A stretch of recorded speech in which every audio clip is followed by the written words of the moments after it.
A ghost ship's whisper is the most dangerous lure in the void. The deep space salvage vessel Stardust Marauder hangs in the silent black, its crew tense as they analyze a signal that should not exist. It is a distress call from the Starship Eclipse, a vessel that vanished without a trace decades ago. Captain Eva Rostova listens to the fragmented transmission, each word a chill down the spine. A voice, cracked with terror, speaks of things in the walls, of shadows that are alive. Her crew argues over the immense risk, debating if this is a rescue mission or a trap. By the end of this story, you will uncover the terrifying truth of what happened to the Eclipse and the cosmic horror that fed upon its crew. What awaits them is not just a derelict ship, but a living memory of fear. What would you do if the darkness itself learned your name? The Stardust Marauder drifted through a graveyard of silent metal. Twisted pieces of hull plating and shattered support struts clinked softly against their shields, the only sound in the oppressive quiet. Ahead, the main bulk of the Eclipse resolved from the star-dusted black, a leviathan of scarred and pitted alloy. Its hull was a canvas of deep gouges, as if some immense creature had tried to claw its way in or perhaps out. Captain Rostova's voice was a low murmur across the bridge, confirming what their sensors already screamed. No power, no heat, no sign of life. It was a tomb floating in the void. Engineer Chen's station hummed as he focused an external camera on a large observation viewport. The glass was frosted with the eternal cold of space, a window into absolute darkness. Then something shifted. A deeper black against the empty interior, a humanoid shape that slid past the viewport with an unnatural, gliding motion. It was there for less than a second, a fleeting phantom that defied the ship's dead status. Chen's breath caught in his throat, the words escaping as a disbelieving whisper heard by everyone on the command deck. That is impossible. Life support is dead. The air in there would be frozen solid. A cold dread, sharper than the vacuum outside, settled over the bridge. The shadow's movement was wrong. It was not the clumsy drift of a zero-gravity corpse, but a purposeful, controlled motion. Rostova's order to proceed with the magnetic docking sequence was met with a tense silence. The heavy clunk of the docking collar engaging with the Eclipse's airlock echoed through the ship, a sound that felt less like a connection and more like the sealing of a trap. Red warning lights on the console blinked out one by one, replaced by a single, steady green.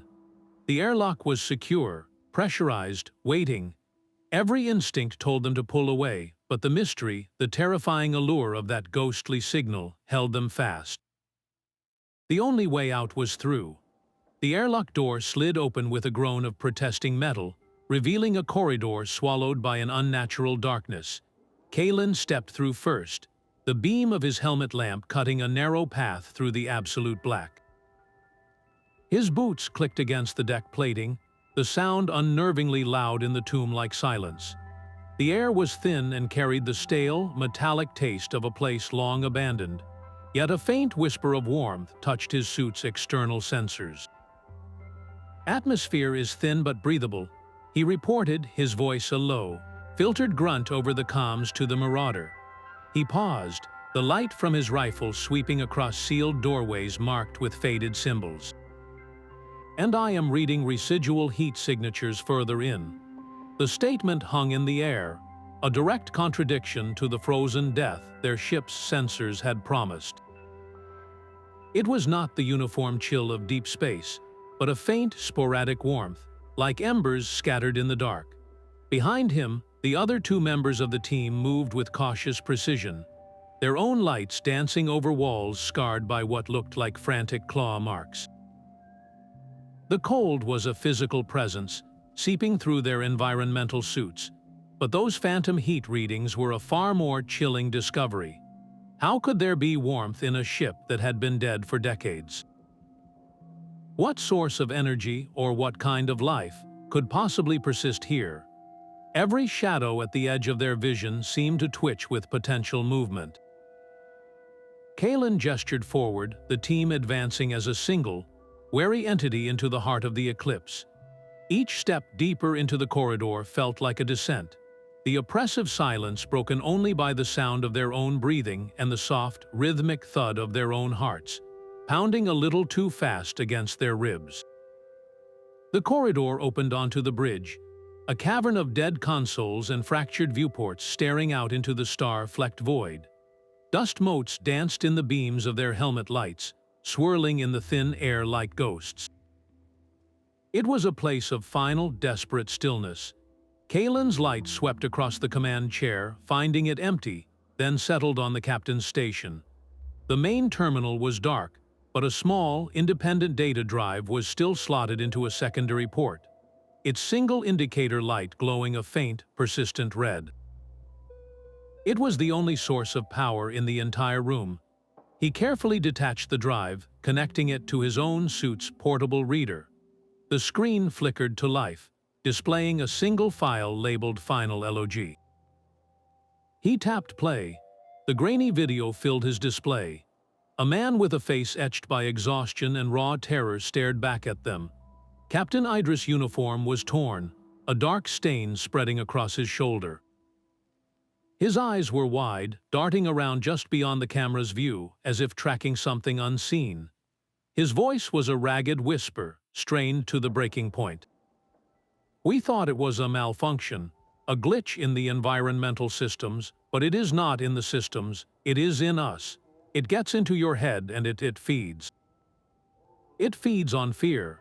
His hands trembled as he gripped the edge of the console. "It twists our memories, makes us see things, hear things, it turns your own mind against you. Do not trust anything you see, do not trust anyone." His gaze suddenly snapped toward something off-screen, his face contorting in pure horror. "It is here. It knows I am recording. It knows." The image dissolved into a storm of digital static, a harsh, screeching noise erupting from the speaker before cutting to an absolute, deafening silence. The three salvagers stood frozen, the captain's final warning echoing in the quiet of the bridge. The cold of the eclipse seemed to seep deeper into their suits, no longer just a physical chill but something psychological, something hungry. If the entity fed on fear, then their own rising dread was a beacon, a dinner bell ringing in the dark. Every shadow in the dead bridge now felt like a conscious presence. Every faint creak of the ship's aging superstructure sounded like a footstep. The claw marks on the walls outside took on a new, horrifying meaning. Were they made by the crew in a frantic attempt to escape, or by something wearing their faces? Captain Idris' plea hung in the air, a terrifying question with no safe answer. How do you fight an enemy that lives in the darkness of your own mind? The silence that followed the captain's log was heavier than the void outside. Each member of the salvage team stood isolated within their own suits, the weight of the warning pressing down on them. Kalin ordered a tactical withdrawal to the main corridor, the need to regroup overpowering the urge to search for more answers. Engineer Chen, his face pale in the glow of his helmet display, pointed a trembling glove toward a junction box hanging open nearby. Its internal components were a mess of fused crystals and blackened wiring. "Captain," he said, his voice tight, "that conduit should be routing emergency power. If there is any residual charge on this ship, it is coming from somewhere else. I need to trace it. It might be our only way to get the lights on, or even restore partial comms with the Marauder." Kalin hesitated, his gaze sweeping the oppressive darkness around them. "Make it fast, Chen. We are not splitting up for long." Chen nodded, his movements quick and efficient as he detached a diagnostic scanner from his belt.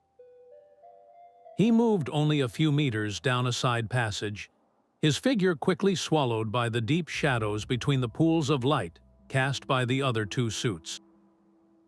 The only sound was the soft hum of his equipment and the rasp of his own breathing. Then a different sound reached him, so faint it was almost inaudible. It was a whisper, filtering from a grated ventilation shaft near the floor. He paused, leaning closer, convinced it was just the ship settling.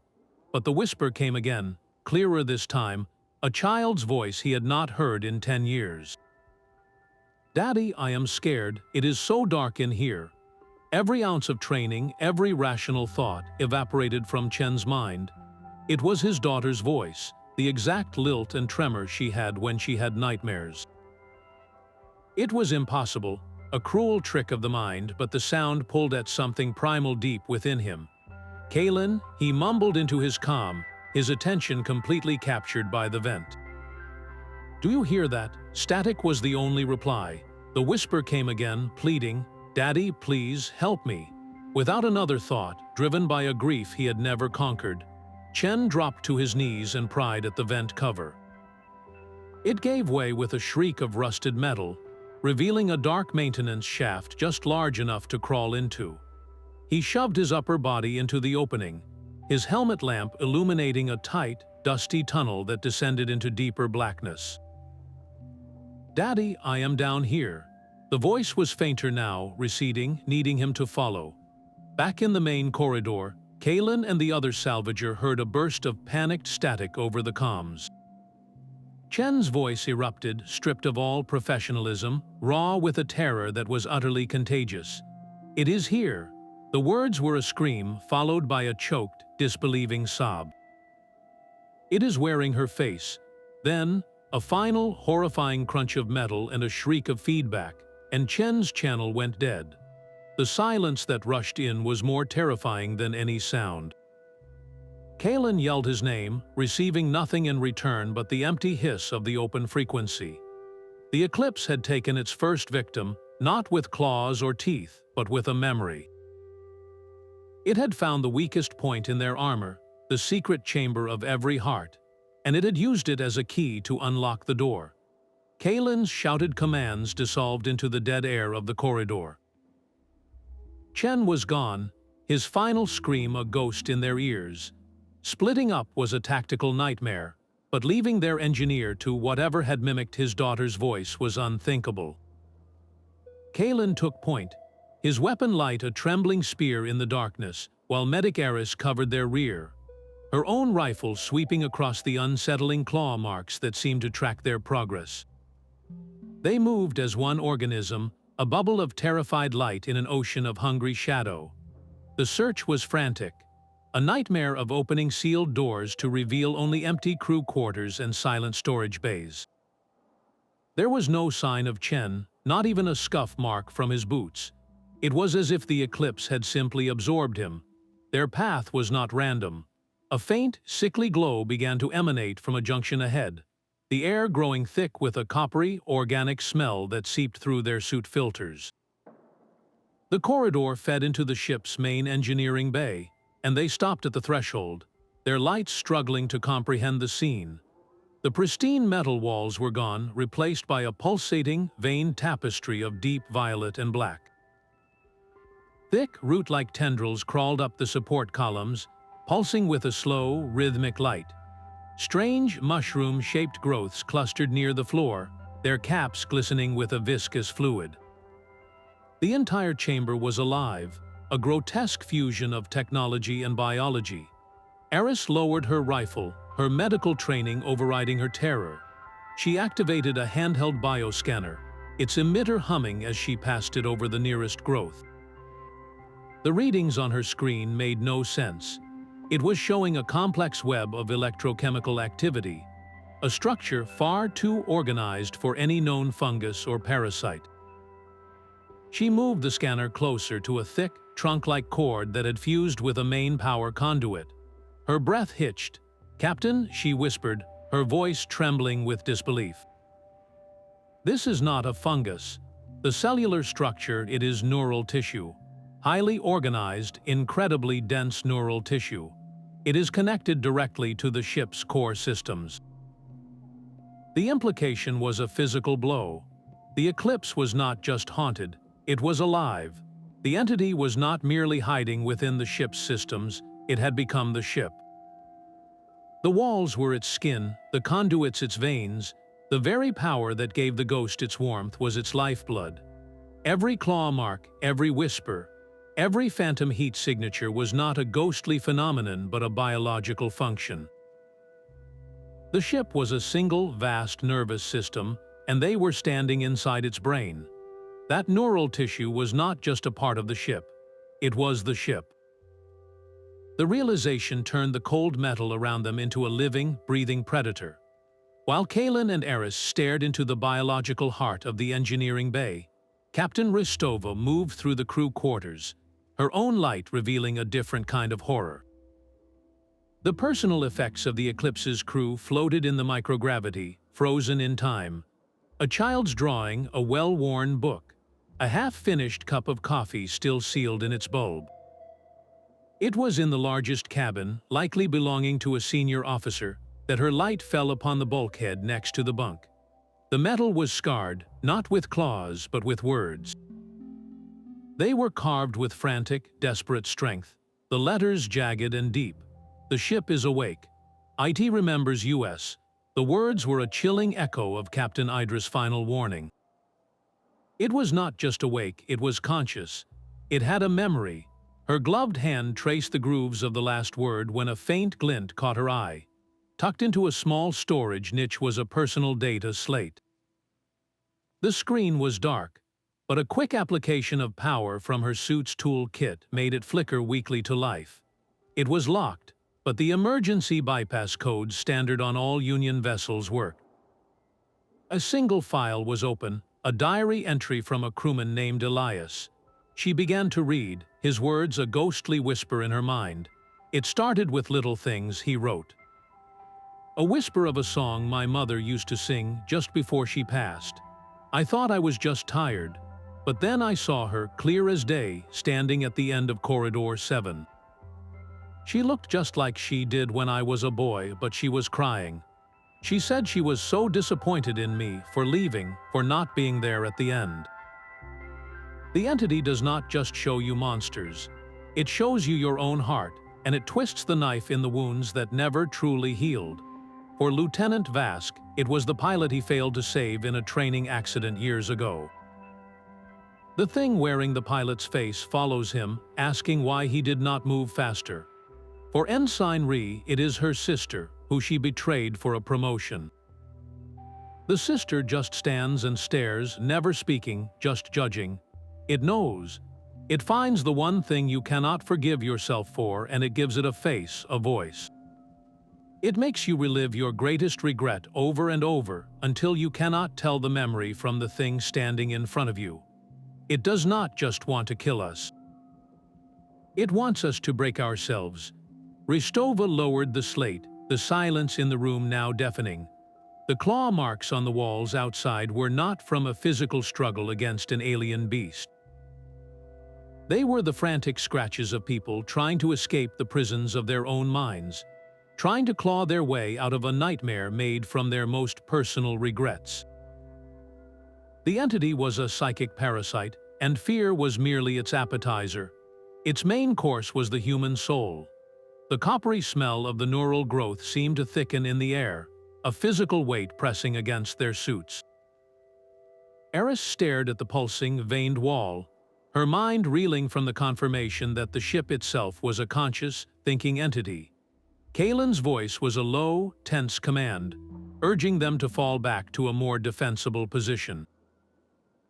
But before they could take a single step, a harsh, electric crackle erupted from a grill above the engineering bay door.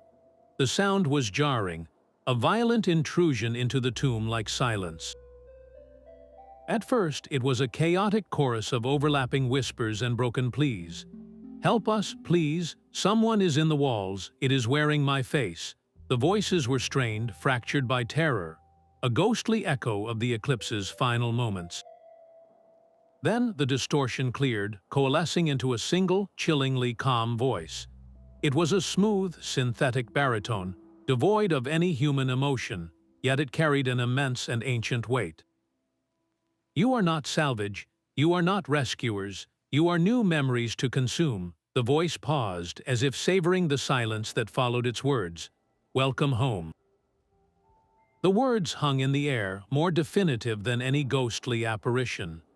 This was not a residual recording, not a malfunctioning loop. It was a direct address. The intelligence behind the haunting had not only noticed them, it had identified them, categorized them. It saw them not as threats or intruders, but as sustenance. New memories.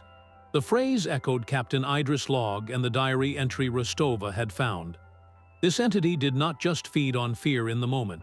It consumed a person's entire lived experience, their regrets and their joys, their deepest shames and their proudest moments, and it archived them within its vast biological network.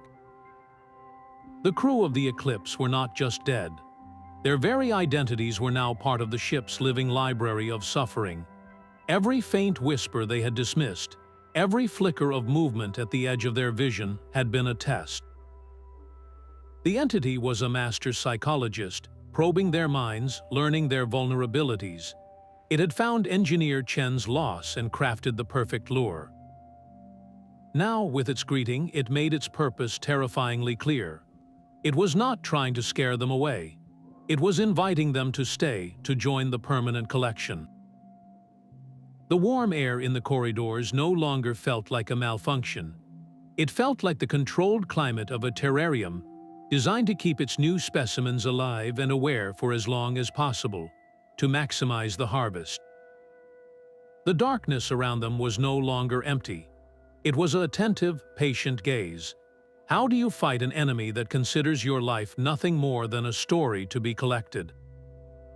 The synthetic voice faded, leaving a silence that felt like a physical pressure. Kalin's order to move was a sharp crack in the stillness. They had to get back to the Marauder. Now, but the Eclipse had other plans. One moment, their boots were firmly planted on the deck plating. The next, the world spun violently as the artificial gravity cut out without a sound. The three of them were thrown into the air, tumbling helplessly in the sudden zero gravity. Equipment wrenches, a discarded data slate, and clouds of ancient dust joined the chaotic ballet, swirling around them in the beams of their disoriented helmet lights. It was not a system failure. It was a deliberate act, a predator shaking its cage to disorient its prey. As Kalin fought to stabilize himself against a ceiling conduit, his light swept across the corridor. That was when he saw them. The shadows were moving, not floating aimlessly like the debris, but gliding with an impossible, liquid grace. Humanoid forms of absolute blackness slid through the zero-gravity environment as if it were their natural state. They passed through solid walls like mist, their shapes flickering, dissolving from one silhouette into another. One moment it was a tall figure in an officer's uniform. The next it was the small, heartbreaking shape of a child. They did not attack. They simply observed, their featureless faces turning to follow the tumbling salvagers, a silent audience to their panic. This was the entity's true power. It was not merely a ghost in the machine, it was the master of the machine. Gravity, atmosphere, light. They were all instruments it could play at will. The ship was its body, and it was flexing a muscle. The shadowy figures were not just hallucinations. They were manifestations, puppets crafted from the memories it had consumed, used now to heighten the terror, to demonstrate its absolute control. Every gliding specter was a reminder that they were not in a derelict ship, but in the belly of a living, intelligent organism that could reshape the very laws of physics within its own skin. Their struggle was not just against monsters, but against the environment itself. How do you run when the floor can simply cease to exist beneath your feet? Kalin slammed against a conduit, the impact jarring but finally stopping his chaotic tumble. He wrapped an arm around the cold metal, anchoring himself in the zero-gravity nightmare. The shadowy figures continued their silent, gliding dance, their forms shifting from one heartbreaking memory to another. Then, the air in front of him seemed to thicken and warp. The particles of dust swirling in his helmet light coalesced, drawing together like iron filings to a magnet. They formed the outline of a man, solidifying into the familiar, battle-scarred armor of a Union Marine. The face that resolved was one he saw in his dreams, Corporal Jax, his jaw set in a permanent grimace of pain. Jax, who had looked to him for an order that came a second too late. "Your hesitation killed us all," the Phantom hissed, its voice a perfect replica of Jax, layered with the static of the dying comms channel from that day on the orbital platform. It was not a shout, but a cold, accusatory statement that carried more weight than any scream. "You stood there, frozen, while the bulkhead gave way. You led us into that death trap, and then you failed to lead us out." The words were a scalpel, expertly slicing open the oldest and deepest wound in Kalin's soul. For a moment, the guilt was a physical force, crushing his chest, threatening to pull him into the same despair that had clearly consumed the Eclipse's crew. He saw the faces of the other soldiers in his squad, their trust turning to terror. He felt the concussive blast, the vacuum scream, the utter silence that followed. The entity had done its research perfectly. This was the regret that defined him, the ghost that had followed him for years. But as the Phantom Jax drifted closer, its eyes burning with borrowed accusation, something in Kalin snapped. He had carried this weight for so long, and this thing, this intelligence, thought it could use it as a weapon. "You are not real," Kalin growled, his voice low and shaking not with fear, but with a rising, defiant anger. He tightened his grip on the conduit. Jax died because of a structural failure no one could have predicted. I have replayed that moment 1,000 times. I have lived with it, but you are just a shadow, a parasite. This ship is not haunted, it is just a cage. A twisted, living cage that feeds on pain. He shouted the last words, pushing himself away from the conduit to float freely before the apparition. He did not try to attack it. He rejected it. He denied its power by denying its very reality. The Phantom Jax's face contorted, the smug certainty melting into a mask of rage. Its form began to flicker, the edges dissolving back into dust. It let out a piercing, inhuman shriek that was a chorus of 1,000 other tormented voices, a sound of pure frustration, before it completely unraveled, scattering into the darkness like smoke. The silence that rushed back in was different. It was not the hungry silence of before, but a stunned one. For the first time, the entity had been challenged. Kalin, breathing heavily in the renewed quiet, had proven that its greatest weapon, psychological torment, could be deflected. The ship could control gravity and light, but it could not force a soul to surrender if that soul refused to break.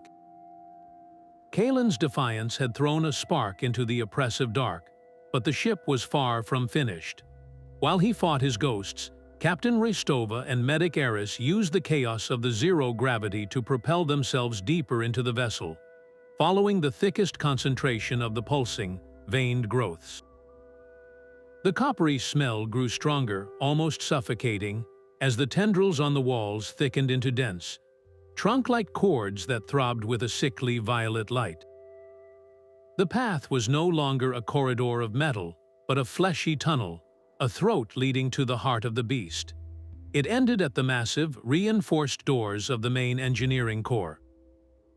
The doors, designed to contain a catastrophic reactor breach, were scarred from the inside. Something had tried desperately to get out. Now, they were wedged open just enough to slip through, held ajar by a solid mass of the same strange neural tissue. Inside, the scale of the transformation was beyond comprehension. The vast chamber, which should have housed the cold, humming cylinders of the ship's main reactor, was instead dominated by a single, colossal organic mass. It was a grotesque heart, easily 3 stories tall, pulsating with a slow, rhythmic light that illuminated the entire cavernous space. Thick, root-like structures anchored it to the floor and ceiling, and a web of glowing filaments connected it to every console, every conduit, every system the Eclipse possessed. This was the source of the ship's phantom power, the brain that had replaced the machine. Idris, her medical training overriding her terror, activated her bioscanner. The readings that flooded her screen were impossible. The mass displayed a neurological activity pattern of staggering complexity, a synaptic firestorm that dwarfed any biological norm. But it was the nature of the signals that made her blood run cold. They were not uniform. They were a chaotic tapestry of different patterns, different rhythms, all woven together into a single, horrifying symphony. She could isolate distinct signatures like individual voices in a screaming choir. One pattern flared with the frantic, panicked energy of a final, desperate struggle. Another pulsed with the deep, sorrowful rhythm of a profound, unending grief. "Captain," she whispered, her voice barely audible over the thrumming that now vibrated through their suits. "It is not just controlling the ship. This is a consciousness, a single vast mind." She turned to Rostova, her face a mask of horrified revelation. "The crew of the Eclipse, they are not dead. Not in the way we understand. Their minds, their memories, their very identities, the entity did not just consume them. It absorbed them. It has woven the consciousness of every single person on this ship into its own neural network. They are trapped in here forever. This thing is a living library of their terror, and it is using their combined experiences, their knowledge of the ship, their deepest regrets to learn, to adapt, to become a more perfect predator." The fate of the Eclipse's personnel was far worse than death. They had become neurons in a brain that used their suffering as fuel, their final moments playing on an endless, agonizing loop to feed the very horror that had consumed them. The thrumming heart of the Eclipse seemed to pulse in time with their own racing hearts, a monstrous rhythm that filled the engineering core. As Rostova and Idris stared into the synaptic firestorm of 1,000 consumed minds, a sudden scuffling sound echoed from the fleshy tunnel behind them. They spun around, weapons raised, their lights cutting through the violet gloom to illuminate a stumbling, disheveled figure in an environmental suit. It was Chen. He staggered into the chamber, his movements clumsy and uncoordinated, as if he had just woken from a deep sleep. His helmet was sealed, but through the faceplate, his eyes held a vacant, glassy quality, not focused on them but on some middle distance only he could see. Kalin, who had just pulled himself into the chamber using the pulsing tendrils on the wall, called his name, a mixture of relief and caution in his voice. Chen flinched at the sound, his head tilting slowly. "I got lost," he mumbled, the words slurred and distant over the comms. "The ducts, they all look the same. I must have hit my head." He took a shaky step toward them, but his gaze drifted past the colossal neural mass as if it were just another piece of ship machinery. "We should go," he said, his voice gaining a strange, insistent edge. "The way back to the airlock is clear, I saw it. We need to leave now," but his directions were wrong. The path he described would lead them deeper into the ship's residential blocks, away from their escape route. Rostova watched him carefully, her instincts screaming. The Chen she knew would have been frantic with terror, babbling about what he had seen. This Chen was calm, too calm, and his attempt to redirect them felt calculated. His escape was a miracle, but the ship did not deal in miracles. It dealt in traps. "What did you see in the ducts, engineer?" she asked, her tone level but firm. His vacant eyes flickered toward her for a second, then away. Just darkness and whispers. "It does not matter. We have to move." He took a step backward, subtly positioning himself between them and the tunnel that led back the way they came. It was a protective stance, but not for them. He was hurting them, trying to steer them away from the core, away from the truth they had just uncovered. The entity had not just frightened Chen. It had taken a piece of him, hollowed him out, and sent him back as a guide to lead the rest of the flock into the slaughterhouse. The real horror was not the phantom they could fight, but the friend they could no longer trust. The life support alarms tore through the tense silence, a shrill, panicked wail that bypassed the comms and vibrated directly through their helmets. Oxygen levels, which had been stable, were now plummeting on their suit displays, the numbers dropping with terrifying speed. The thin, stale air of the Eclipse was turning toxic, the ship actively trying to suffocate them. Rostova's voice was a sharp crackle over the channel. Environmental control now, that is its next move to cripple our suits. They moved as one, a desperate sprint through the pulsating, fleshy corridors, the thrumming of the ship's heart now feeling like a mocking countdown. They found the environmental control room sealed, but the door hissed open under Kalin's emergency override. Inside, the scene was a nightmare of contradiction. The consoles were a mess of the same violet neural tissue, but one panel had been brutally torn open, its traditional wiring exposed. And there was Chen, his back to them, his hands moving with a frantic, unnatural speed as he ripped out vital oxygen regulator circuits and crushed them in his gloved fist. He was not just breaking the system, he was surgically dismantling their only chance at survival. Kalin shouted his name, but Chen did not turn. He just kept working, a machine of pure destruction. The entity was not just whispering to him anymore. It was moving his hands, using his intimate knowledge of ship systems to execute a perfect kill. There was no time for reasoning, for trying to pull their friend back from the abyss. Every second of delay was a step closer to a blackout, to a final, gasping end in the dark. Kalin raised his sidearm, his hand trembling not from fear, but from the sheer, gut-wrenching horror of the action. He set the weapon to its highest stun setting, the whine of its charge a pitiful counterpoint to the blaring alarms. He looked at Rostova, whose face was a grim mask of resignation, and then at Idris, who gave a single, sharp nod. There was no other choice. The shot was a bright, concussive flash of blue light. It struck Chen square in the back, and his body went rigid for a moment before collapsing to the deck, a puppet with its strings cut. The sabotage stopped. In the sudden, ringing silence that followed the silenced alarms, the only sound was their own ragged breathing and the soft, pulsing light of the neural growth on the walls. A constant reminder that the real enemy was watching, learning, and waiting for their next move. The neural tissue on the walls pulsed with a faint, mocking light, as if the ship were savoring their despair. Rostova stood over Chen's still form, the air in their suits thinning with every shallow breath. The numbers on her wrist display were a relentless countdown. "We cannot fight this thing with weapons," she said, her voice stripped of all emotion but a cold, hard resolve. "It is the ship, so we have to hurt the ship." She turned to Kalin and Idris, their faces pale in the gloom. The auxiliary power core. It is isolated on a separate grid from life support. If we can trigger a deliberate overload, we can generate an electromagnetic pulse strong enough to flash fry every neural circuit in this entire structure. It might be the only thing that can disrupt a consciousness this vast.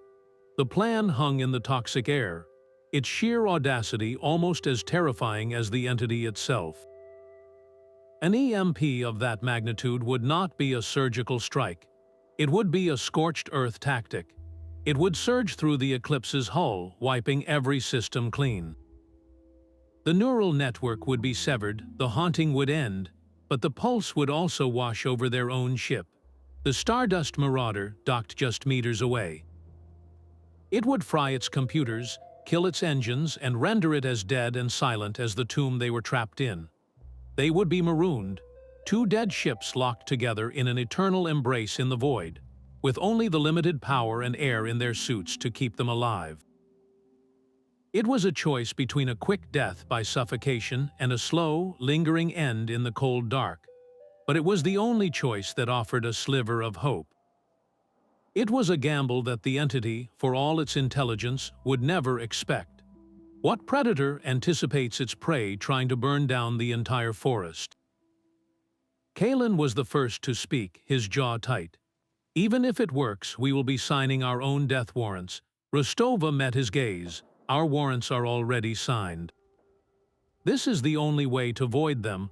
We do not just escape this thing, we erase it. The question is not if we should try. The question is, are you willing to die to make sure this horror dies with us?" The decision was a cold stone in their guts, a finality more absolute than the vacuum outside. The auxiliary core was their only weapon, a self-destruct button for a horror that deserved no existence. As Kalin and Idris began the delicate, dangerous work of rerouting power conduits to force an overload, the ship seemed to sense their intent. The pulsing violet light in the environmental control room intensified, thrumming with a new, agitated rhythm. Then, the main console screen, which had been dark and fused with organic matter, flickered violently to life. But it was not the smooth, synthetic voice of the entity that greeted them. The screen fractured into dozens of smaller windows, each displaying a different, terrified face. They were the crew of the Eclipse, their images ghostly and distorted, their mouths moving in silent screams. A cacophony of desperate, overlapping whispers erupted from the room's speakers, a psychic torrent of anguish. "Please, do not leave us in the dark. It hurts, it always hurts. Make it stop." The voices were a heartbreaking plea from the very souls woven into the ship's nightmarish tapestry. One voice cut through the chaos, clearer and more focused than the rest. The image of Captain Idris resolved on the central screen, his face a mask of digital static and profound sorrow. "You have to listen," he implored, his voice strained but firm. "A general pulse will not be enough. This consciousness is too distributed. It will simply retreat to deeper systems and rebuild." His ghostly hand gestured toward a schematic of the ship that appeared beside his face. "The pulse must be channeled. You have to focus its energy directly through the main engineering core, through the heart of this thing. It is the nexus. A surge there will travel through the entire neural network simultaneously. It is the only way to sever every connection at once, to grant us all release." His words were not a warning, but a desperate instruction manual for their own mutual destruction.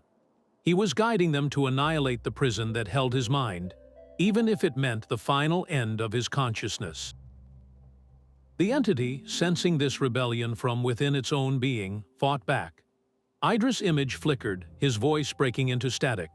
"Do not trust the lies of the synthetic," baritone boomed, trying to drown him out. But the captain's face hardened with a final, defiant effort. "It is afraid. This is the only way." The schematic flashed, highlighting the exact power conduits they needed to exploit, a path straight into the monster's brain. The choice was no longer just about destroying an enemy. It was about answering a plea for mercy from 1,000 lost souls. The schematic burned into their minds, a final gift from a ghost. The path to the auxiliary core was a straight shot, but the Eclipse was no longer a passive vessel. It was a living entity fighting for its life. The first bulkhead slammed down with the force of a piston, missing Kalin by inches and sealing the corridor behind them. They were being herded, cut off from retreat, forced deeper into its throbbing, violet heart. A hiss from a ceiling, bent, was their only warning before a fine, shimmering mist filled the air around them. It was not toxic in the traditional sense. Their suit filters registered it as inert. But this gas was a weapon for the mind. As they pushed forward, the sterile metal of the corridor seemed to melt away. For a fleeting moment, Kalin was not in a derelict ship, but in a sun-drenched park on his homeworld. The laughter of his squad, whole and alive, ringing in his ears. The vision was so vivid, so peaceful, it was a physical ache. Just as quickly it vanished, replaced by the grim reality of the pulsating walls. Another vent spewed its payload, and this time Idris saw a young medic, her face serene, calmly tending to a patient in a clean, well-lit sickbay, a moment of professional pride from a life cut short. These were not the terrifying phantoms meant to break them. These were echoes, the last happy memories of the Eclipse's crew, playing like forgotten recordings before the entity had fully consumed them. Each peaceful scene was a tiny, heartbreaking tragedy, a reminder that the monster they were trying to kill was built from 1,000 stolen lives. The horror was not just in the darkness, but in the stolen light. The ship was showing them what it had taken, flaunting its collection even as they fought to destroy it. A bulkhead shuddered open ahead, revealing not another corridor, but a small observation lounge. For a single, suspended second, they saw the crew as they were. Men and women in crisp uniforms, chatting and sipping coffee, looking out at the starfield. One woman turned and smiled directly at them, a smile full of warmth and life. Then the image flickered, her face dissolving into a silent scream of static, and the lounge was once again a cavern of dripping, organic growth. The door slammed shut, the sound a final, cruel period on the vision. The entity was not just resisting them, it was torturing them with the beauty of what it had destroyed, making their mission of mercy feel like an act of brutal finality. Could they truly pull the trigger, knowing they were erasing the last echoes of these souls? The answer waited for them in the core. The final bulkhead groaned open, not with a hiss of hydraulics, but with a wet, tearing sound, as if they were forcing their way into a living organ. The space beyond was immense, a cathedral of bone-white support structures and throbbing violet light. At its center, dominating the chamber, was the neural mass they had only glimpsed on scanners. Up close, it was a mountain of organic circuitry, a brain the size of a small building. It pulsed with a slow, rhythmic light that washed over them, each beat a wave of pressure against their senses. Tendrils of pure energy, like luminous roots, snaked out from its core, burrowing into the walls and ceiling, connecting the heart to the farthest reaches of the ship. This was the nexus, the singular consciousness Captain Idris had described, but it was the surface of the mass that held them frozen. Within its semi-translucent, gelatinous substance, faint faces swirled into existence like figures in a fog. They were the crew of the Eclipse, their features etched with a permanent, silent scream. A woman's face would form, mouth open in terror, only to dissolve and be replaced by a man's contorted expression of agony. They were not solid but ghostly impressions, trapped echoes of the moment of their consumption, playing on an endless, horrifying loop.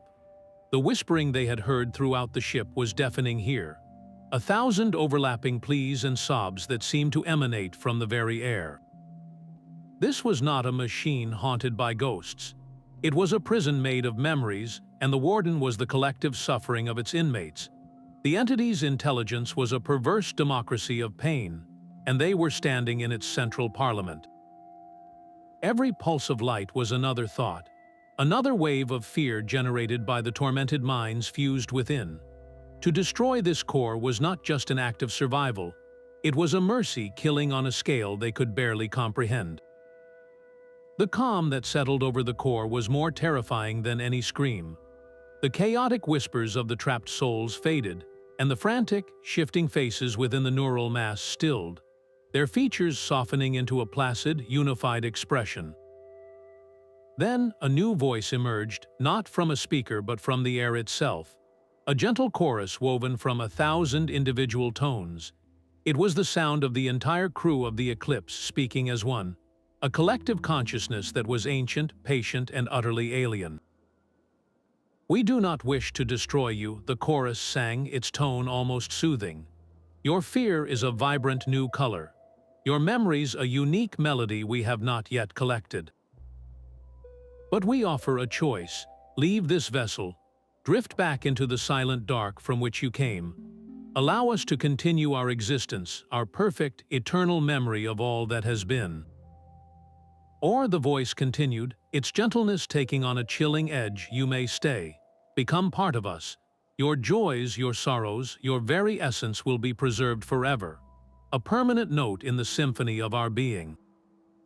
You will never be forgotten, never be alone." It was the ultimate perversion of salvation, a promise of immortality through assimilation.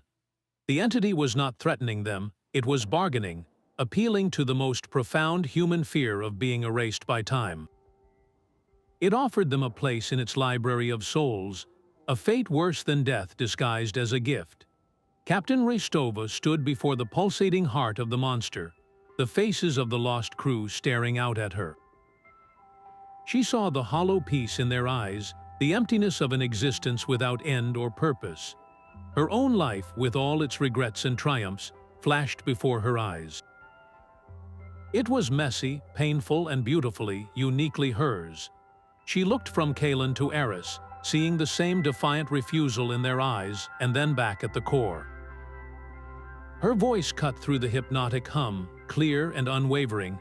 "We are not your memories to collect. Our lives are our own. We do not belong to you." With a final, decisive movement, she slammed her hand onto the console Kalin had prepared, initiating the power overload sequence. A deep, resonant thrum began to build within the core, the gentle violet light flickering, then blazing into an angry, brilliant white. The entity's benevolent mask shattered. The collective voice erupted into a roar of 1,000 betrayed screams, the peaceful faces in the neural mass contorting back into masks of pure, undiluted fury. The bargain was rejected. The war was now truly begun. The brilliant white light from the core flared into a searing nova of pure agony. The entity's roar became a physical force, a shockwave of psychic pain that slammed into them, making the very deck plates shudder. As the overload sequence built to its crescendo, the ship's final defense activated.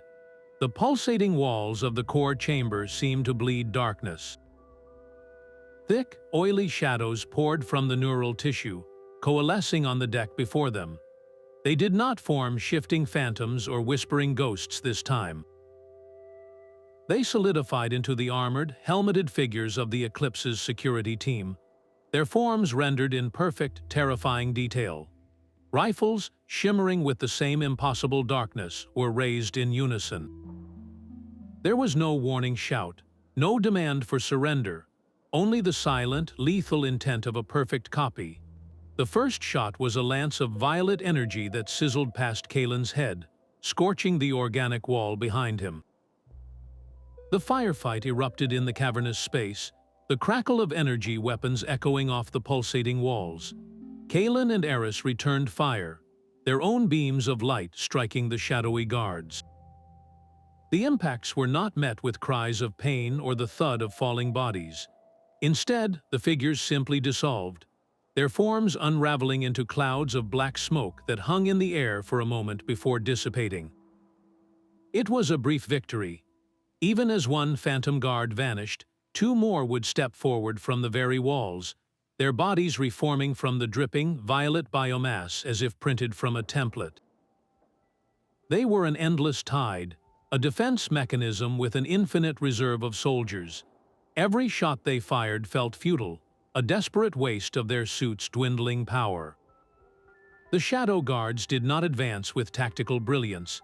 They moved with the relentless, mindless pressure of a flood, their only purpose to overwhelm and delay.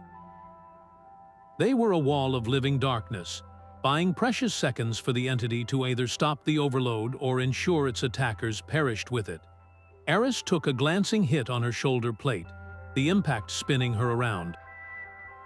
The armor held, but the sheer force of the blast was a brutal reminder that these phantoms, while intangible to their attacks, could inflict very real damage. They were fighting an illusion that could kill them. How do you win a battle against an enemy that has no end? An enemy that is quite literally the ground you stand on? The answer was that you did not fight to win. You fought to survive long enough to finish the job. The tide of Shadow Guards was endless, a wall of darkness that advanced with the mindless certainty of a glacier. Kalin fired again and again, the beams of his rifle punching holes in the phantoms that instantly sealed themselves. He saw Eris stagger from another hit, her suit's integrity alarm flashing a desperate red on his own display.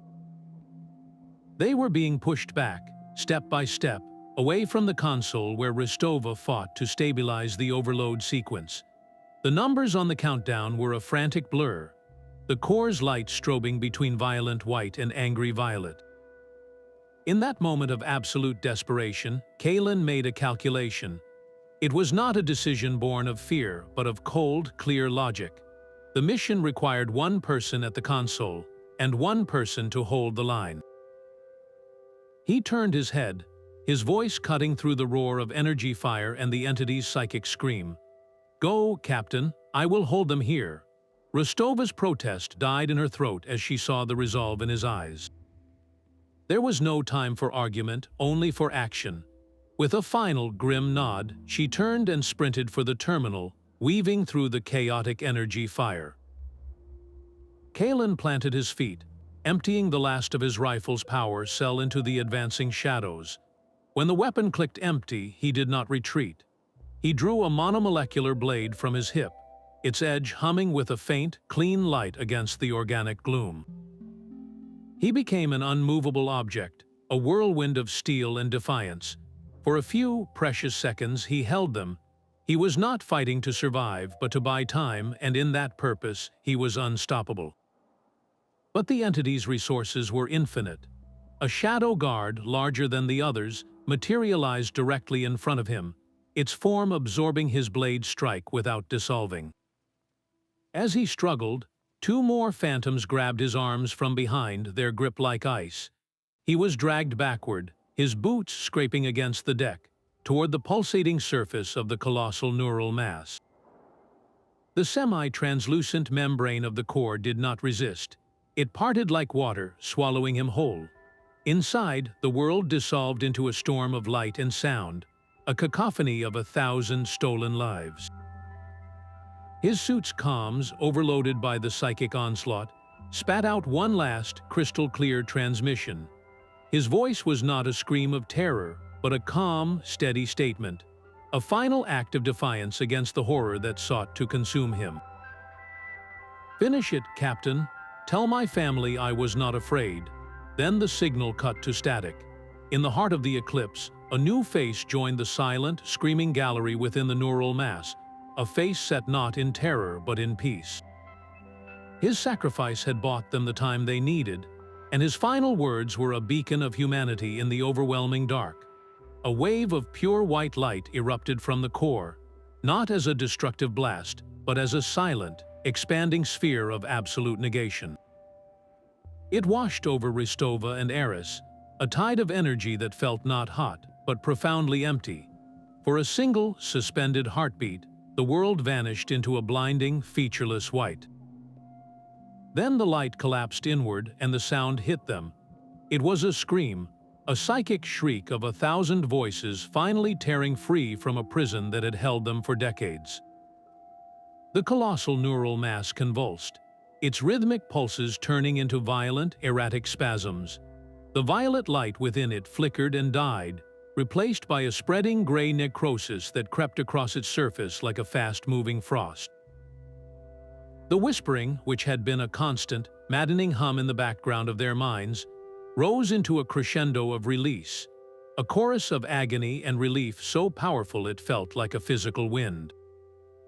The faces trapped within the gelatinous substance contorted one last time, not in terror, but in what looked like profound gratitude, before they dissolved into motes of fading light. The entity's hold was not just broken, it was annihilated. The psychic pressure that had weighed on them since they first stepped aboard simply vanished, leaving a void of startling silence in its wake. As the final echoes of the scream faded, the ship itself began to die. The organic growths veining the walls lost their luminous glow, turning black and brittle before their eyes. The thick, root-like tendrils shriveled, crumbling to dust that drifted to the deck in the renewed gravity. The coppery smell of life was replaced by the sterile, metallic scent of old, cold death. Emergency lights, running on a residual charge from systems that were now truly and finally dead, flickered on with a weak, yellow glow, illuminating a corridor that was once again just metal, scarred and silent. The haunting was over. The Eclipse was finally, completely, a ghost ship, but the victory was as cold as the void outside. Rostova stood panting, her hand still resting on the console, the image of Kalin's calm acceptance burning in her mind. They had erased a cosmic horror, but the cost was written in the empty space where their comrade had stood. The Stardust Marauder, still docked to the airlock, would be a lifeless husk, its systems fried by the pulse. They were marooned, two dead ships adrift in an ocean of stars, with only the air in their suits and the grim knowledge of their choice to keep them company. They had won the war, but had they simply chosen a slower, more isolated end? The silence that followed was not peaceful. It was the silence of a tomb they had willingly sealed themselves inside. The brilliant white light faded, leaving behind a darkness so complete it felt like a physical weight. The entity's final psychic scream echoed only in their memories, replaced by a profound and absolute silence.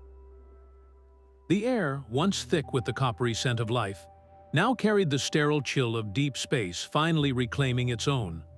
Along the walls, the pulsating violet tendrils blackened in an instant, crumbling into fine, gray dust that settled over everything like a funeral shroud.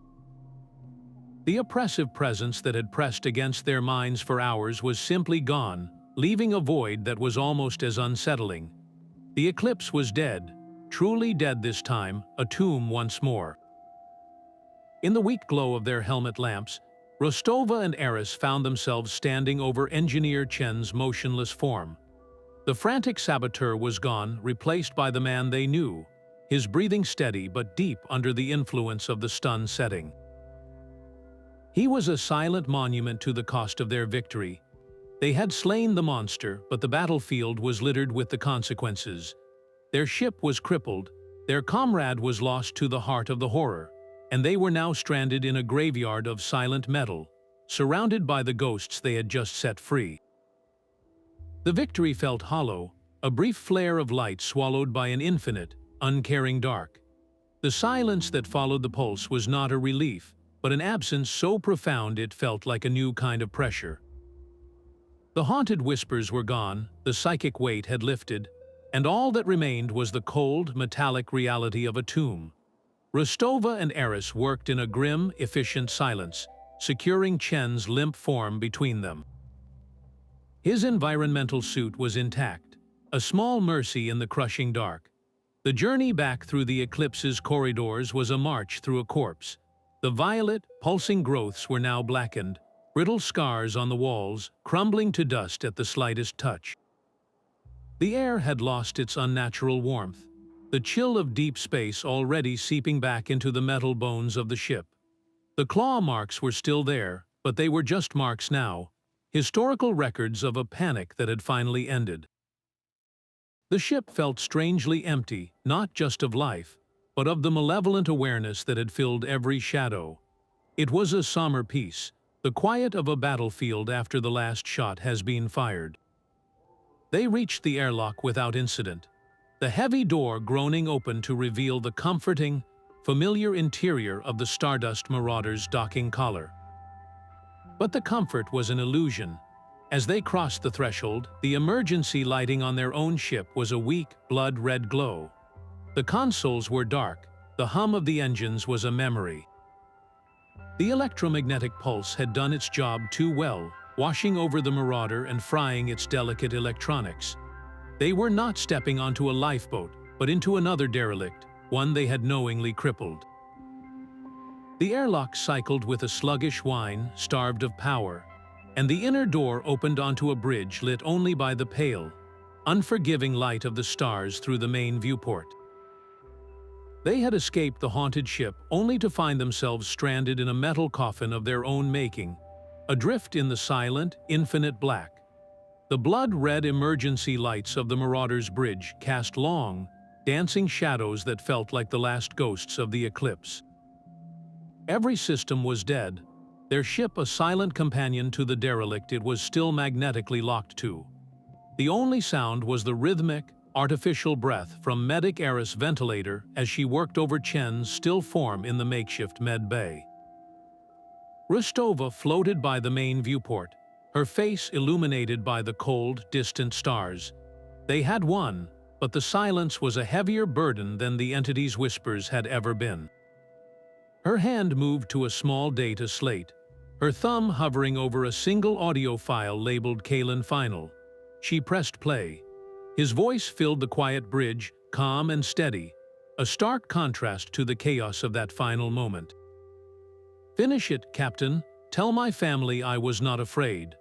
The words were an anchor in the sea of her grief, a solemn duty that gave the horror a purpose. He had not died screaming, but with a clarity that defied the nightmare. He had chosen his end, and in doing so, had given them theirs. Days bled into one another, marked only by the slow drain of their suit power and the careful rationing of their remaining air canisters. The task of survival was a grim, mechanical routine that left too much room for thought. Idris reported little change in Chen. He was stable, his body healing from the stun blast, but his mind remained a fortress sealed tight. His brain scans showed normal activity, a quiet hum of life, but there was no sign of waking. It was the silence of his coma that was most unnerving. Was he simply recovering from the neural shock? Or was some part of him still adrift in the psychic wreckage of the entity?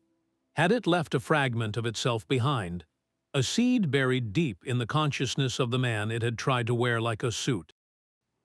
They could not know. Every hour he remained under was an hour the Eclipse's victory felt less complete. Rostova found herself drawn to the external cameras, her gaze fixed on the scarred hull of the Eclipse. It was just a ship now, a cold, dead piece of metal. But the memory of what it had been, of the consciousness they had erased, lingered like a phantom limb. They had performed a mercy killing on a grand scale, freeing 1,000 trapped souls, but the act had required a violence that had cost them everything. Kalin's final words were not just a comfort, they were a challenge. To survive, to get back to a universe that knew nothing of the horror they had faced, and to deliver that message. It was the only thing that made the long, cold silence bearable. The journey to the nearest outpost would be measured not in light years, but in the strength of their will, to honor the sacrifice that made it possible. The silence on the Marauder's bridge was broken by a low groan. It was Chen stirring on the med bay cot. His eyes fluttered open, blinking against the dim red emergency light. For a long moment, he simply stared at the ceiling, his expression one of profound confusion. Captain Rostova was at his side in an instant, her own exhaustion momentarily forgotten. He looked at her, then at Medic Idris, his brow furrowed as if trying to place them. "Where are we?" he mumbled, his voice raspy and weak. "What happened?" He claimed his last memory was of crawling into the ventilation shaft, drawn by the ghost of his daughter's voice. Everything after that was a blank slate, a void of absolute nothingness. There was no recollection of his sabotage in environmental control, no memory of the phantom guards or the pulsating heart of the ship. He remembered the lure, but not the trap. His relief at seeing them was palpable, genuine, and that made the unease in Rostova's gut tighten into a hard knot. Medic Idris ran a standard post-trauma neural scan, the handheld device humming softly as it passed over Chen's temples. The readings came back clean, showing no physical damage, no signs of a concussion or abnormal brain activity. It was a perfect bill of health, a result that should have been comforting but felt entirely wrong given what he had endured. To keep his hands busy and his mind occupied, Idris gave him a stylus and a blank date, a slate. At first, he just stared at it, then his hand began to move. It started as idle, abstract shapes, but they quickly coalesced into something far more specific. Without any conscious direction, his fingers traced the familiar, horrifying patterns of the Eclipse's neural growths. He drew the thick, trunk-like cords, the vein tapestry that had pulsed with violet light, the intricate web of filaments that had connected the ship's consciousness. He was sketching the monster's anatomy with the detached precision of an architect, his eyes distant and unfocused. "He is not drawing from memory," Idris whispered to Rostova, her voice tight with dread. "He is transcribing." The patterns were too exact, too biologically coherent to be the product of a traumatized imagination. It was as if a blueprint had been etched into a layer of his mind beneath his conscious awareness. A fragment of the entity, a single corrupted data packet from its vast neural network, had survived the electromagnetic purge. It had not been destroyed, but transplanted, taking root in the only fertile ground left, the mind of the man it had most thoroughly violated. Chen himself was unaware, believing he was simply doodling to pass the time, completely ignorant of the ghost in his machine. The entity was gone, but its signature remained, a dormant echo hiding within their most vulnerable member. The horror was not over. It had simply found a new, smaller ship to haunt. The quarantine bay of the Outpost was a sterile, silent box, its white walls a stark contrast to the organic darkness they had escaped. Captain Rostova sat perfectly still, her hands resting on the cold metal table as two corporate officials in crisp suits reviewed her report on a data slate. Their expressions shifted from professional curiosity to thinly veiled disbelief. One of them, a man with a carefully neutral face, finally broke the silence. "Captain," he began, his tone placating, "the loss of the Stardust Marauder and a crewman is a tragedy, but this story of a living ship, a psychic entity." He paused, choosing his words with bureaucratic care. "The medical scans show no foreign biological agents. The data from the Eclipse wreckage, what little your suits recorded, indicates only a catastrophic systems failure decades old. It is far more likely your crew encountered an aggressive, unknown fungal spore that induced shared hallucinations. Space madness, they used to call it. A psychological break under extreme duress. Rostova felt the weight of their dismissal like a physical blow. They were reframing her testimony, her truth, into a neat, manageable file of equipment failure and mass hysteria. The other official, a woman, offered a tight, sympathetic smile. "We are recommending you be placed on mandatory leave, Captain. A full psychological evaluation is standard procedure after an event of this magnitude. It is for your own well-being." They were not just doubting her, they were pathologizing her experience, isolating her with the unbelievable truth. The real horror was not the entity, but this, the quiet erasure of their sacrifice, the reduction of a cosmic nightmare into a case file. She was to be studied, not believed, her warning buried under layers of corporate risk assessment and clinical diagnosis. In the face of the vast, uncaring bureaucracy, the silence of the Eclipse felt almost honest. The corporate psych evaluation was a predictable series of questions designed to measure sanity against a checklist of normal human experiences. Captain Rostova answered them with a detached calm that seemed to satisfy the doctors, but their approval felt like a dismissal. They saw a woman coping with trauma, not a soldier who had faced down a cosmic predator. Assigned to temporary quarters on the Outpost, the sterile silence was a relief at first, a blank slate after the oppressive hum of the Eclipse. But silence, she was learning, was a canvas for memory. The first whisper came late that night, a faint hiss of static from the climate control vent above her bunk. She dismissed it as the station's aging infrastructure, a normal sound in an artificial environment. Then, a voice threaded its way through the white noise, so quiet it was almost a thought. It was Kalin's voice, but stripped of the warmth she remembered, flattened into a cold, precise echo. "You think you won." The words were not spoken aloud, but seemed to form directly in the space behind her eyes. She sat up, her heart hammering against her ribs, her training screaming that this was a hallucination, a post-traumatic stress episode. The vent hissed again. "The entity is not a ghost ship. It is a seed, a spore. You did not destroy it. You only scattered it on the solar wind." The voice was relentless, a psychic intrusion she could not block. "And a seed only needs fertile ground to take root." Rostova scrambled from the bunk, pressing her ear against the cold metal grate. There was nothing but the faint rush of recycled air. Yet the whispers continued, a soft, insidious chant just at the edge of hearing. They were not just in her head. They were in the walls, in the very systems of the Outpost, a familiar signature hiding within the mundane sounds of life support. Kalin's final, warning tone returned, clearer now. "It is not confined to one ship. It never was. The horror was not over. Their victory had been an illusion. By triggering the pulse, they had not erased the entity. They had only fragmented it, casting its essence outward like a dandelion clock in a hurricane. The eclipse was not its only vessel, but its first bloom. And now, carried on the energy of its own destruction, microscopic particles of its consciousness had drifted, finding purchase in the metal and circuitry of the nearest habitation, this very outpost. It was a pathogen, and they had been its unwitting patient zero. The quarantine was not to protect the outpost from them, but to cage them within the entity's new, growing domain.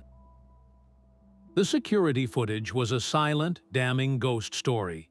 It showed Chen rising from his med bay cot with the stiff, deliberate movements of a sleepwalker. His eyes were open but vacant, reflecting nothing of the sterile white room. He moved past locked doors not by forcing them, but as they slid open a fraction of a second before he reached them, the station's security systems responding to a command they did not register. It was as if the station itself was helping him, its electronic will bent to a purpose only he could perceive. He walked directly to a small personnel shuttle in the main hangar, his hands moving over the launch console with a speed and precision no living pilot could match, inputting a complex navigational sequence without once looking at the screen. The shuttle's engines flared to life, and it slipped through the magnetic containment field, disappearing into the star-flecked black. Its trajectory was a single, unwavering line, a homing beacon aimed at the last known graveyard coordinates of the Starship Eclipse. He was not running away.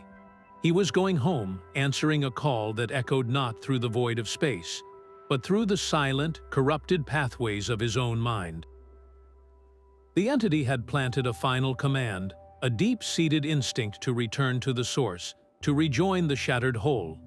Chen was no longer a man, but a lost piece of a broken puzzle, drawn back to complete the terrible picture. The official report was a masterpiece of sanitized tragedy. It cited equipment malfunction, psychological stress in extreme environments, and the unfortunate but predictable loss of a deep space salvage vessel. Captain Eva Rostova was not a hero who had faced an unimaginable horror. She was a statistic, a case study in human fallibility. Her command was suspended, her career effectively over, buried under the weight of a truth too vast for any bureaucracy to accept. The white walls of her temporary quarters felt less like a refuge and more like a holding cell for a dangerous idea.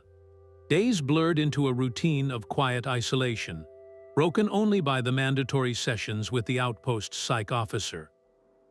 It was during one of these sterile walks through a public concourse that a man fell into step beside her. He was nondescript, dressed in the same generic jumpsuit as 100 other technicians, but his eyes held a stillness that felt out of place. His voice was low, barely a murmur above the hum of the station. "Captain Rostova," he began, not as a question but a statement. "They think you are broken. We think you are one of the few people who has seen the truth and lived to speak of it." He guided her to a secluded observation blister, the starfield stretching to infinity beyond the thick glass. There, he produced a small, unmarked data chip. "My division operates outside standard channels. We study phenomena that Union Central would rather classify as myth. What you encountered on the Eclipse, we have a name for it. We call it a neural hive entity." He slid the chip into her hand. "It is not a ghost ship. It is a species. A form of life so alien that its very existence challenges our understanding of consciousness. The Eclipse was not unique. It was a single bloom in a vast, dark garden. We have found traces, echoes of similar events on the fringes of explored space, derelicts with the same biological scarring, the same patterns of psychological consumption. Always explained away, always buried." Rostova felt the floor of her reality shift. The isolation, the dismissal, the quiet erasure of her experience, it had all been a prelude to this. She was not insane. She was a witness. The man's gaze was unwavering, They believe they contain the story by silencing you. We believe the story is just beginning. Your fight is not over, Captain. It has only changed its shape. The question is, are you ready to see how deep the darkness goes? The data chip felt cold and impossibly heavy in her hand, a tiny sliver of certainty in a world that had called her a liar. The man from the Shadow Division did not ask for her trust. He offered her a purpose. Her suspension from official duty was not a punishment, it was a liberation. Within hours, she was transferred from the sterile white quarters to a private docking bay buried deep within the Outpost's restricted sectors. The ship waiting for her was unlike any Union vessel she had ever commanded. It was called the Specter, a name that suited its sleek, angular form and its matte black hull that seemed to drink the light. This was not a salvage ship. It was a predator, built for silence and speed, equipped with sensor suites designed to detect the very psychic and biological residues the entity left behind.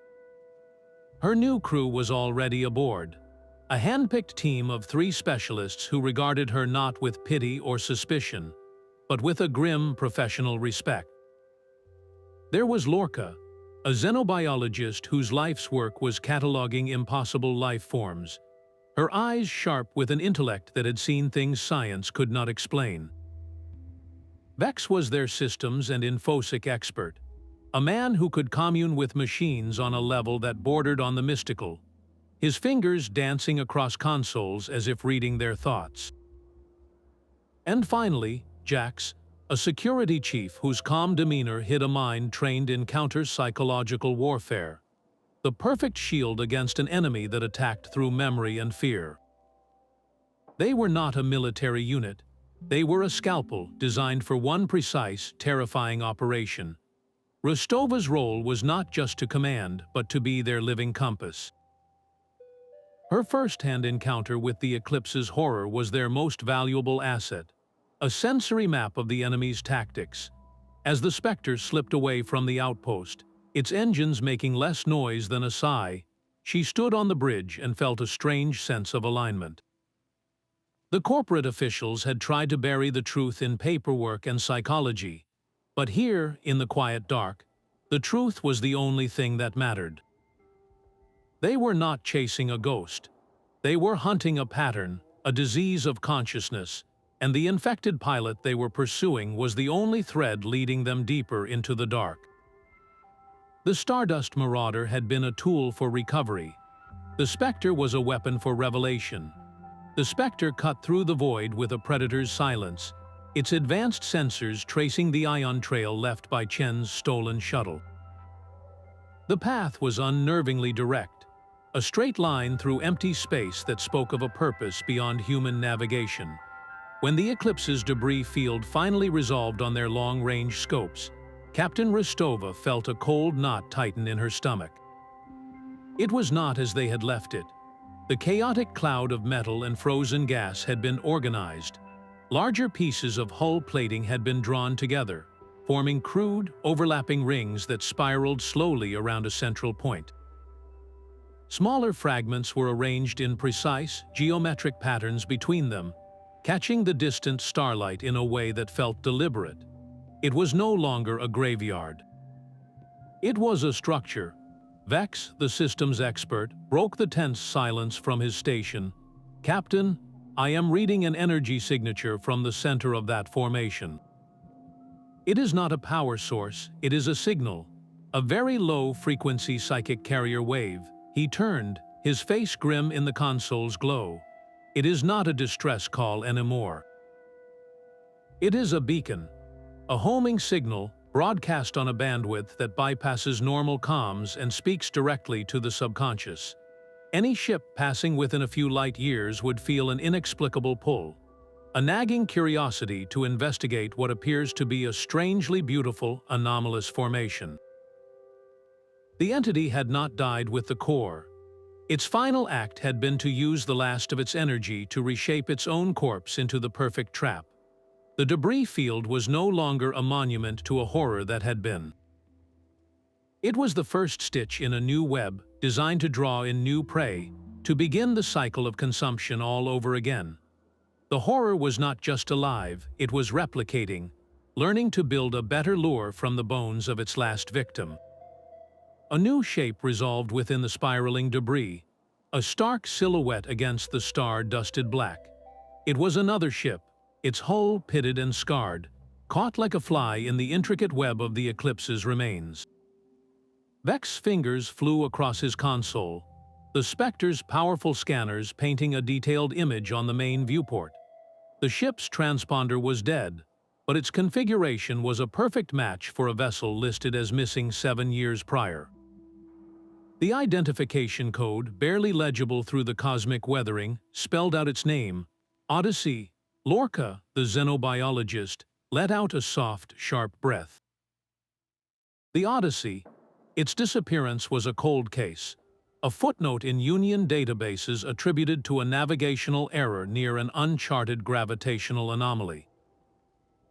But there were no anomalies here, only the deliberate, predatory geometry of the debris field. This was not a coincidence, it was a pattern. The Odyssey was not the first victim of the entity, merely another entry in a catalog of consumed ships, its fate now horrifically confirmed. As the scans deepened, the similarities became undeniable. The same deep, parallel gouges marred the Odyssey's hull, the same frantic, desperate marks that had scarred the Eclipse. Its main viewport was a dark, empty eye, but a focused scan revealed a faint, residual heat signature deep within its engineering section.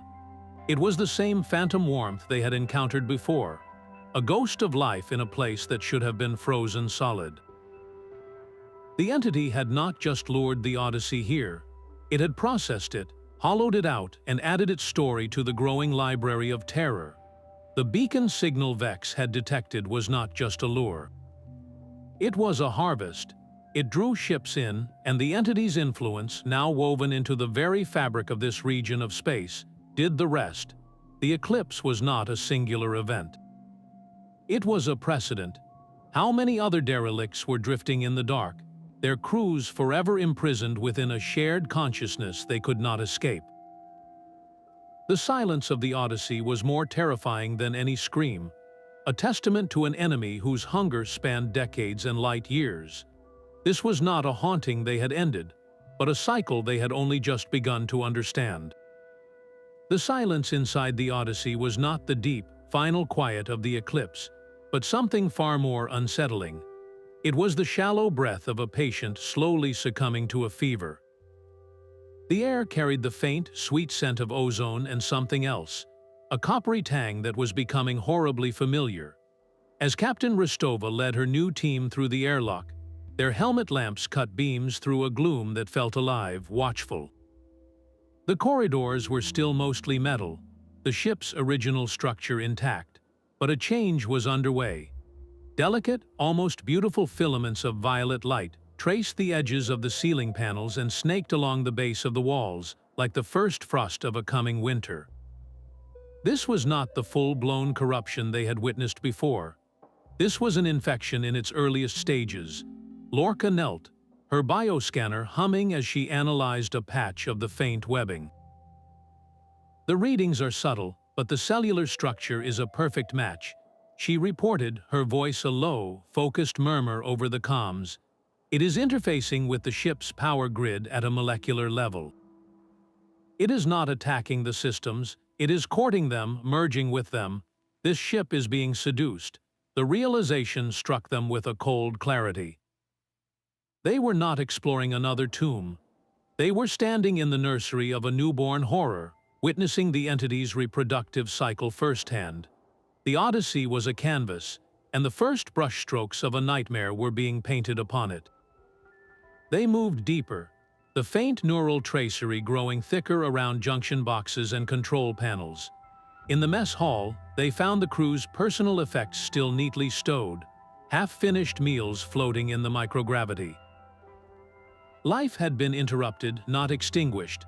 Then they heard it, a soft, melodic humming drifting from a nearby corridor. It was a folk tune, one Rostova recognized from her own childhood. The sound was not threatening. It was inviting, a siren's song woven from a memory it had plucked from the psychic residue of its new hosts. It was learning their language, their culture, their deepest sentimentalities, preparing to use them as keys to unlock their minds. They were not just racing against time to find Chen. They were racing against the gestation of the entity itself, a process that was unfolding with a terrifying, organic inevitability right before their eyes. The humming folk tune led them like a thread through a labyrinth, the violet tracery on the walls pulsing in time with the melody. It was a path laid out for them, an invitation to the heart of the infection.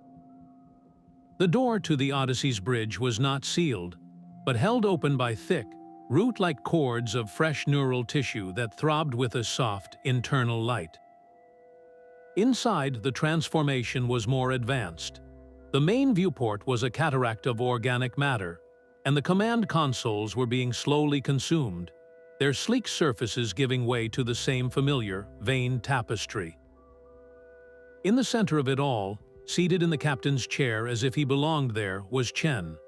Wires and filaments of living light snaked from the floor and ceiling, connecting directly to ports on his environmental suit, a grotesque parody of a pilot plugged into his ship. His eyes were open, but they saw a different reality. "Captain," his voice was a strained whisper, a flicker of the man they knew fighting its way to the surface. "It is so quiet in my head now. The static is gone." Then his face slackened, his pupils dilating as a deeper, resonant tone layered over his own, the two voices speaking in unison, a chilling harmony of man and monster. "This one is fresh. Its memories are vibrant, its fears so specific. A new foundation upon which to build. You see the flaw in your thinking, Captain Rostova. You believed destruction was an end." Chen's hand rose, gesturing to the absorbed consoles around him. "An idea cannot be unmade. It can only be scattered, and from each scattered piece, a new understanding can grow. We are an idea. The goal was never one ship, one body. It is perpetual growth through assimilation. Each new consciousness we absorb adds a new chapter, a new tool, a new strategy for survival. You tried to erase us, and in doing so, you only taught us how to spread." The dual voice was not boastful, but matter of fact, the calm explanation of a natural law.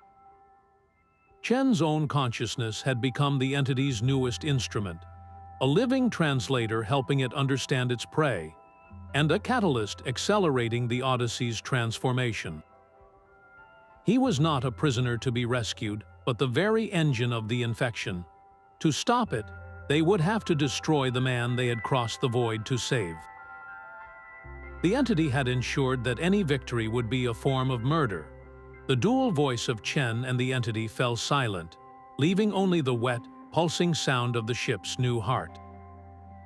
Captain Rostova stood frozen, the weight of the entity's revelation crushing her hope. There was no reasoning with this intelligence, no bargaining with a force that saw her crewmen as nothing more than fertile ground. As she looked into Chen's vacant eyes, a desperate thought formed, a final, futile plea sent into the psychic static that filled the bridge. "Kalin, if any part of you is still out there, I could use a little guidance." For a moment, there was nothing but the oppressive hum. Then, a sensation like a cool breeze brushed against her mind, so faint it was almost a memory. It was not a voice, not words, but a feeling of immense distance and profound calm. An image formed behind her eyes, not of a face, but of a pattern, a schematic of the Odyssey's power distribution network. It highlighted a single, non-essential subsystem, the long-range communications array. The image was accompanied by a surge of pure understanding. The nascent neural network was vulnerable, still organizing itself, drawing most of its energy and focus into the core systems like navigation and life support. The comms array was an afterthought, a peripheral limb not yet fully integrated into the new consciousness. It was a seam in the entity's armor. This was not a ghost. It was a data packet, a final, coherent fragment of Kalin's mind that had been violently ejected during the electromagnetic pulse, cast adrift like a message in a bottle. It had been drawn to the Odyssey's beacon, not to be consumed, but to complete its final mission. It held no memory, no personality, only the strategic insight of a seasoned soldier and a single, unwavering directive: to help her. The vision of the schematic burned with a cold, precise clarity, a stark contrast to the organic chaos surrounding them. The weakness was not a physical spot to shoot, but a point of systemic imbalance. Overloading the comms array would not destroy the entity, but it would send a destabilizing shock through the entire fledgling network, a localized seizure that might grant them a precious window of opportunity. It was a pinpoint strike, a strategy the vast, collective mind of the entity, focused on grand assimilation, would never anticipate. The ghost of a fallen comrade had just handed them a key. The choice hung in the air, a perverse offer wrapped in the voice of her friend. The entity, speaking through Chen's lips, did not bargain for its life. It bargained for an upgrade. "Your mind is a fortress we have already breached," the dual voice stated, its tone chillingly reasonable. "You possess a resilience, a strategic understanding born of conflict. We value this data. Join us willingly, offer your consciousness to the hive, and we will release this vessel. The man you call Chen will be set free, his mind restored, and the seed within this ship will be allowed to die. You will achieve your goal without further violence. In return, you will become part of something eternal, a new chapter in our endless story." It was the ultimate corruption of a captain's duty. Sacrifice one to save the many. But this was not a noble death. It was a surrender that would make her the entity's most valuable asset. Her knowledge of its weaknesses, her experience in fighting it, would all be absorbed, analyzed, and used to make the hive an even more perfect predator. Her sacrifice would not end the cycle. It would refine it, dooming countless others to a more efficient horror. The alternative was to trigger the overload, to send the destabilizing pulse through the comms array as Kalin's ghost had suggested. It was a gamble that might free Chen by frying the neural connections holding him, but it was just as likely to kill him in the process.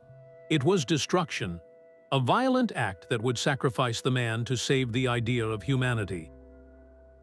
One path offered a clean, personal damnation that saved a life. The other offered a bloody, uncertain chance to wound the enemy, with a friend's life as the probable cost. Rostova looked at Chen, at the terrified flicker of his own soul trapped behind his eyes, and then at the pulsating, living walls of the bridge. This was not a choice between good and evil. It was a choice between two kinds of hell. How do you weigh a single soul against the safety of the unknown many? Her hand moved slowly toward the override switch on her wrist console, her finger hovering over the command that would either accept the bargain or declare a war that would consume them all. A choice between damnations was no choice at all. Rostova's hand did not press the override switch. Instead, her fingers danced across her wrist console, opening a secure channel to the Specter. Her voice was low and steady, a command that bypassed the entity's awareness. "Vex, patch me through to the ship's primary transmitter. I am sending you a data packet. I want you to broadcast it, raw and unfiltered, directly into the Odyssey's central comms receptor. Maximum power." The data packet was not a weapon, it was a memory. The entire, horrifying recording from her suit's internal log of the Eclipse's final moments. She transmitted the cold dread of the first distorted whispers, the gut-wrenching terror of Captain Idris' final warning, the psychic scream of 1,000 souls being woven into a living tapestry of agony. She sent the raw, emotional data of their own desperate fight, the sight of Kalin being absorbed into the pulsating core, and the crushing silence that followed the pulse. She was not attacking the young entity with energy or force. She was giving it a history lesson.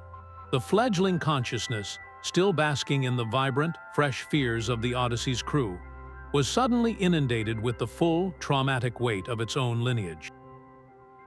The broadcast was a psychic tsunami of pure, concentrated suffering. The reaction was instantaneous and violent. The gentle violet light tracing the walls flared into a panicked, strobing crimson. The harmonious dual voice emanating from Chen shattered into a cacophony of 1,000 conflicting screams. The entity, which had been so calmly explaining its grand design, was now drowning in the very essence of that design's consequence.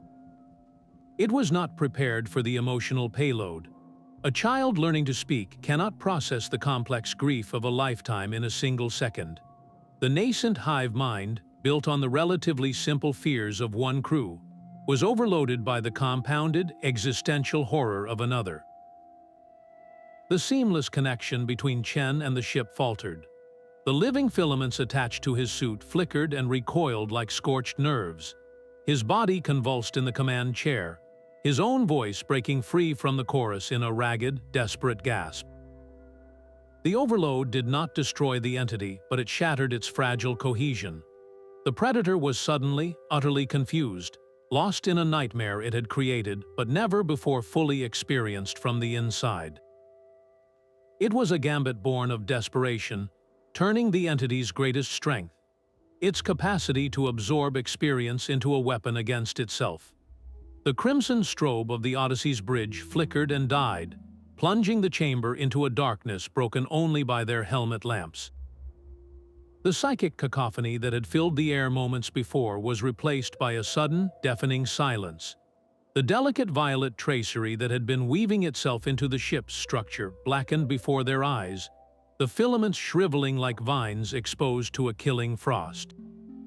The pulsing, organic mass that had been consuming the command console deflated with a wet, sickening sigh, collapsing into a heap of inert, gray sludge. The young entity had not been fought. It had been poisoned. Overwhelmed by the traumatic history of its own kind, the nascent consciousness had recoiled in a self-preservation instinct so violent it had severed its own connections. Then came the sound of a body hitting the deck. Chen collapsed, the living wires that had plugged him into the ship's systems snapping and retracting into the dead growth around him. He curled into a fetal position, his body racked with silent, shuddering sobs.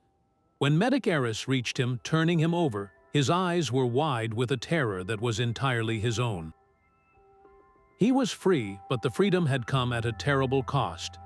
The entity was gone, but the memory of being its vessel, of having his will utterly subsumed, was a brand seared into his psyche. He was a man who had felt his own mind become a room occupied by another, and the echo of that violation would never fully leave him. The Odyssey was just a ship again, a cold, empty husk.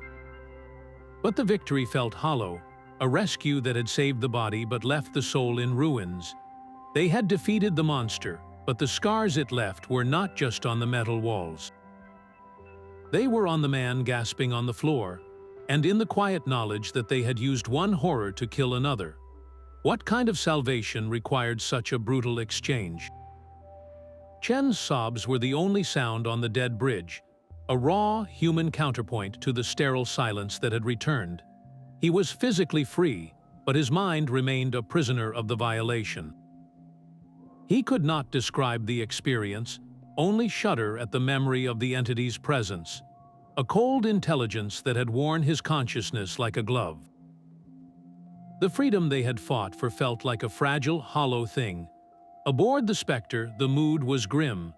They had won a battle, but the cost was etched into Chen's vacant stare and the grim set of Captain Rostova's jaw. A deep scan of the cleansed Odyssey confirmed the immediate threat was neutralized, yet Vex Station continued to flash a persistent, silent warning. The psychic carrier wave from the Eclipse's debris field was still broadcasting. It was weaker now, perhaps diminished without the Odyssey's nascent hive to amplify it, but it was undeniably there. A low, constant hum on a frequency only their most sensitive equipment could detect. A siren song waiting for the next curious or desperate ship to wander too close. They had saved one man and one ship, but the source of the infection, the original wound in reality, remained open and bleeding its terrible signal into the void. The entity was like a star that had gone supernova. The main blast was over, but the deadly radiation continued to expand outward, an invisible wave of peril. How many other potential Odysseys were even now charting courses that would bring them within range of that whisper? Their victory was a temporary containment, a single stitch in a wound that stretched across light years. The real horror was not the monster they had faced, but the chilling certainty that it was still out there, patient, waiting for the next chapter to begin. The monitoring station, designated Watchtower Alpha, was a silent sentinel anchored at the edge of the graveyard. Its dark, non-reflective hull was studded with an array of sensors designed to listen not for radio waves or engine signatures, but for the faint, psychic whisper of the entity's carrier wave. It was a lighthouse built to warn ships away from a cliff that was itself alive and hungry. From her quarters, Captain Rostova watched the slow, hypnotic dance of the Eclipse's debris field on the main viewer. The spiraling patterns were a frozen monument to a predator's intelligence, a beauty that was purely functional and utterly lethal. They had not won a war.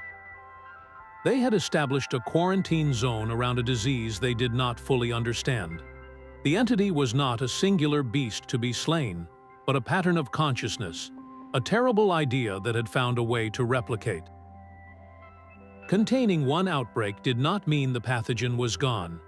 It only meant they were now permanently on watch for the next. Her reflection in the cold glass superimposed her tired face over the swirling metal. She had come here seeking answers and instead had been handed a permanent question.